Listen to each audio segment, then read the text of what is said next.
Good morning. We continue with our 3-minute daily dose of Torah, and we want to ask the question, having set up a premise yesterday for how wondrous the miracle of Purim was, even greater than Yetziat Mitzrayim. The Gemara suggests, because we went from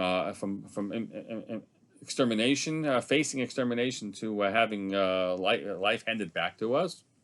So Gemara says, "Yihachi."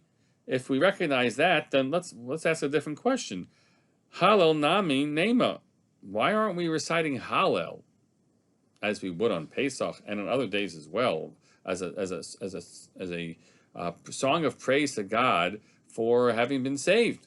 Why aren't we doing that? So the Gemara offers 3 answers. The first answer is we don't say Hallel on a nace, on a miracle that happened outside of Israel.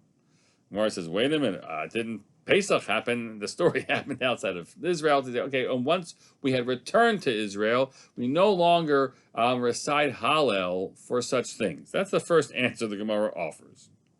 The third answer that the Gemara offers is, and we'll go on the second one in a second, that, we might have overplayed our hand here in what we said. On the one hand, we're saying this is so much more wondrous than the story of Egypt, which is just about being slaves and made free, but at least we had our lives were not imperiled. The Gemara quotes Rava saying, "Bishlama hasam halal Hashem aparo." The outcome of the story of Yetziat Mitzrayim is that we were now God's servants and not Pharaoh's servants.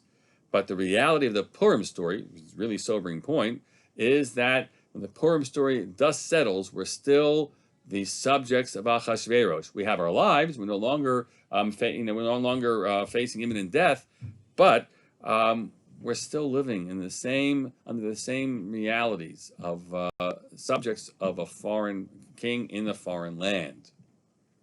So it's a sobering reflection on the Simcha of Purim. We recognize well. The middle answer. Rav Nachman Amar Kriyata Zo Hi Halilah. That when we ask the question, why aren't we reciting Hallel? We should recite Hallel like we do in other times. We want to give thanks to God. And he suggests there isn't anything magic about those verses, those chapters of Tehillim that make up what we call Hallel. We treat them very special. We had bracha before and afterwards. But he suggests that the text of the Megillah itself, that it was penned by Mordechai and Esther and the Anshe Knesset Hagadola and men of the Great Assembly, that text reading the story of Purim in the Megillah, that is our song of praise. So we should understand that we're not just fulfilling a mitzvah of reading another text, but it's an opportunity in which we place ourselves to give thanks to God through this retelling of the story. We enter the space, feel all that has happened as it unfolds, and then as we retell that story, we're intrinsically giving our thanks to God for having been saved from what we faced, and what we're now able to do as a Jewish people. Have a great day and a beautiful Purim thinking ahead in the days ahead. Have a great day.